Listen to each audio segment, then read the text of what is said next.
All right, we are back once again with our 2022 NFL season breakdown.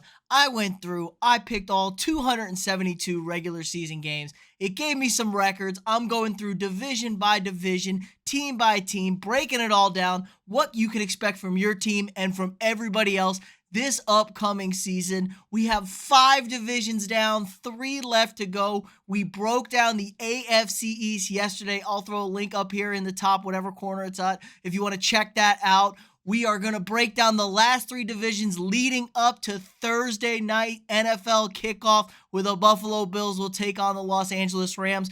We're heading over to a division I'm oh so familiar with. My boys, the Minnesota Vikings in the NFC North. But before we get into this breakdown, if you could subscribe to the channel if you're not already, hit that like button, share this video with your friends. It really helps the channel out a lot. We are growing like crazy. All right, to the north we go, and we are kicking this thing off in the Motor City with the Detroit Lions. Oh yeah! Let's go, baby! Let's go! Okay, the Detroit Lions, when this team wasn't too busy biting off people's kneecaps last season, they actually were really good. Maybe the best 3-14 ever last season. I mean, they were in every game late. It felt like they lost a lot of games on the last drive. They had to learn how to win some games, and they started doing that towards the end of the season. So they felt like they were much better than their 3-14 record. And honestly, I love what this team is doing. Head coach Dan Campbell makes me want to run through a damn wall when I listen to him talk. He's kind of a crazy old school football guy. He might be lacking a little bit in the X's and O's department, but he absolutely brings attitude, grit, toughness, and tenacity, which is exactly what a franchise like the Detroit Lions need. They have not won a playoff game in 30 plus years, so they really, really need to do something. They traded Matt Stafford last season out of town, so they really needed to rebuild this thing from the ground up. But unlike most complete rebuilds, this team actually has a decent veteran quarterback as the stabilizing force. Say what you want about Jared Goff, but he's been to a Super Bowl. He's won multiple playoff games. He's shown he knows what it takes to win in this league. He absolutely can win in this league. You pair him with a DeAndre Swift in the backfield, a solid running back, and I absolutely love what they did with their draft this year. Additions of Aiden Hutchinson at pass rush. He's an instant plug-and-play player on that defense to go get after the quarterback. They added Alabama wide receiver Jameson Williams in a trade to move up and get him. Big move. They need some more boost to that receiving core. They lost Goff's best target last season in Josh Reynolds, or I should say his favorite target. You have the emergence of young receiver Amon-Ra St. Brown. This is a very interesting team. Now, Williams is going to miss some games this season. He is coming off a knee injury in that national championship game. There's a lot to like about this team. They're very spunky. I might be going out too far on a limb here, but I think there's a very friendly schedule for this team. I think they're going to be a lot better than people think. They're going to win some games this year. This could be the shocker maybe of the season. I have the Lions going 8-9. So a good strong season for the Lions. 8 wins, 9 losses, and maybe, just maybe, they are in the hunt for a playoff spot come next season. Oh yeah! Let's go, baby! Let's go! Oh, the Chicago Bears. Matt Nagy and Ryan Pace did everything they could to try and save their jobs last season. They went all in moving up to draft Ohio State quarterback Justin Fields. But alas, 6-11 season and no concrete evidence that pick was worth it. It landed both of those guys on the unemployment line. Now they bring in former Colts defensive coordinator Matt Eberflus to take over as the head man. I don't get this. The Bears are going completely backwards to what today's NFL's philosophy is. Young franchise quarterbacks need young offensive head coaches to help them develop and flourish. And the Bears just did the exact opposite. They lost their best player on offense and wide receiver Allen Robinson, and one of their best players on defense in Khalil Mack, the pass rusher. Was that trade worth it, Chicago? 1 division title and 2 first-round playoff exits for all you gave up to bring Khalil Mack into town. Not to mention a litany of impact players lost. I can think of Akeem Hicks right on the front of that middle of that defensive line. Lots of guys left now. They still have Robert Quinn. Robert Quinn's going to go after get after the quarterback. So there is some positive still there. But honestly, the problem here is they have a young quarterback they've spent so much draft capital on, and it feels like they've completely lacked investment into him. They haven't gone out. They did not retain Allen Robinson. They do not have wide receivers out there. Darryl Mooney's nice, but that's about it. I mean, Montgomery in the backfield, Cole Kmet. I'm not feeling any of this. Their offensive line is horrendous, absolutely horrendous. They have no receiving depth, like I said, all around. It's going to be real struggle for this Chicago Bears offense to form any sort of production out there, and it's going to put that defense behind the eight ball. I'm not completely sold on Justin Fields whatsoever. He does have some moments of brilliance out there, but then he has some real head-scratching moments of mediocrity. His athleticism has not shown like you thought it would coming from the college game to the NFL. He's just not as fast or an explosive. He's not a Kyler Murray or Lamar Jackson type. He's just kind of good. He needs to throw the football. He's still got a big arm. It's just very inconsistent. I don't think he's going to be able to develop these good tendencies. Lack of an offensive head coach. The offensive line is going to be terrible. He's going to be chasing leads. He's going to be running for his life. And he's going to be sitting on the bench a lot when the defense gets driven on. It's just not a formula for success in Chicago. I think the Bears are a complete dumpster fire this season. I have them going 3-14, no directions, and a million questions heading into this offseason. Oh yeah! Let's go, baby! Let's go! Okay, cheeseheads, it's your turn. The Packers were 13-4 last season, best record in the NFC, eyes set on their 5th Super Bowl title, and then it all came crashing down in their first playoff game at home against the San Francisco 49ers behind an abysmal offensive performance from Aaron Rodgers and the crew. But let's not kid ourselves. The biggest question this team had this offseason is Aaron Rodgers coming back? Will he stay? Will he go? There seems to have been a frigid relationship these last 2 seasons, but a brand spanking new 2-year deal making him the highest paid quarterback in history. I think he was the highest paid player ever at the time of signing this. Brought him back into town. Everybody was all lovey-dovey. Oh, Aaron's back. There was serious talk of retirement. But before the ink even dried on this man's contract, all-pro wide receiver and arguably the best in the game, Davante Adams demanded a trade out of town. They shipped him off to Vegas to go play with his boy Derek Carr.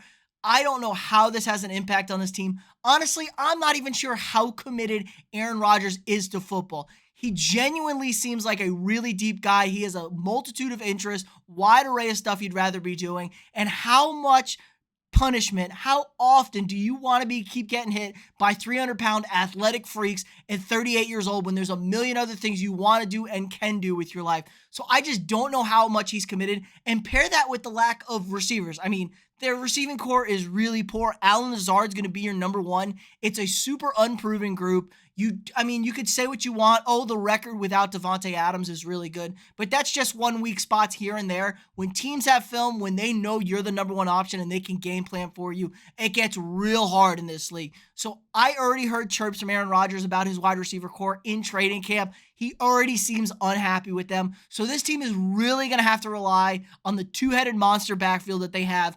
Aaron Jones, A.J. Dillon are going to get a million touches this season. And a defense who's going to rank toward the upper middle part of this league. 10, 12, I'm thinking for this defense. I expect this team to take a slight step back. You have so many question marks at the offensive end. How committed is Aaron Rodgers? Weak wide receiver core. They're going to keep game short, pound the rock. Defense is not going to be quite as good as last year, maybe a little step back. Very favorable schedule, though, for them this season that helps them work out the kinks. I think there's going to be a lot of kinks early, working things out. But I have the Pack back in the playoffs at 11-6. But is that enough to keep the division crown? Oh yeah! Let's go, baby! Let's go! All right, we are closing this thing down with my Minnesota Vikings. Look, I know what you're going to say. I'm biased. I'm being a homer. But I seriously tried to take as unbiased of a look at this as I can, breaking this thing down. But after another floundering season of 8-9 and a second straight year missing the playoffs under head coach Mike Zimmer, he and GM Rick Spielman got shipped out of town, bringing Kwesi Adolfo-Mensah at GM and bringing Rams offensive coordinator Kevin O'Connell to take hold of this ship. I think there is a very interesting season ahead for this Vikings team. Say what you want about Kirk Cousins. The numbers bear he's a very solid quarterback in this league. Right about the top 10 area, probably 10, 11, 12. You can rank him in there.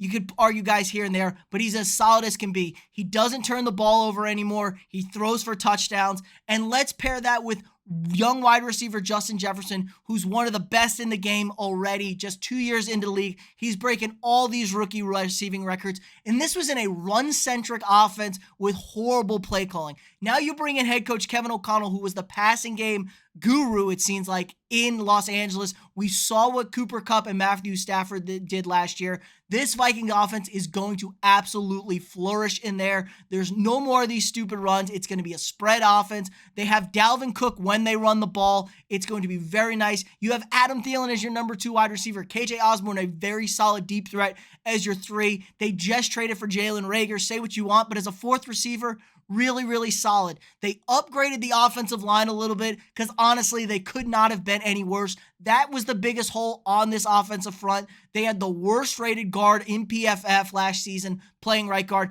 Bring in rookie Evan Ingram from LSU. Seems like it's going to be a nice upgrade, and you're going to have a healthy left tackle in Christian Darrisaw, who they drafted in the first round last year. I think this offense is going to flourish.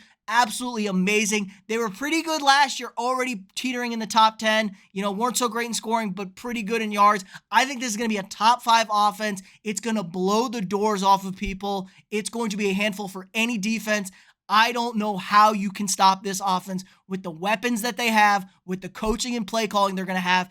Everyone's going to hate it, and you Kirk Cousins haters out there are going to really, really start respecting it, what they do. Now, say what you want about the win total. That was the problem. The biggest problem with this team is the defense. It was historically the worst defense in the history of the NFL inside of the 2 minutes of either half. If they didn't give up any points, the Vikings last year would have won 15 games. They surrendered countless lead after countless lead. They were horrendous. It's one of the worst secondaries you could have possibly had. Now you're getting some health there. You're getting some more experience. You brought in Ed Donatel as your new defensive coordinator, switching from a 4-3, going to a 3-4 look now.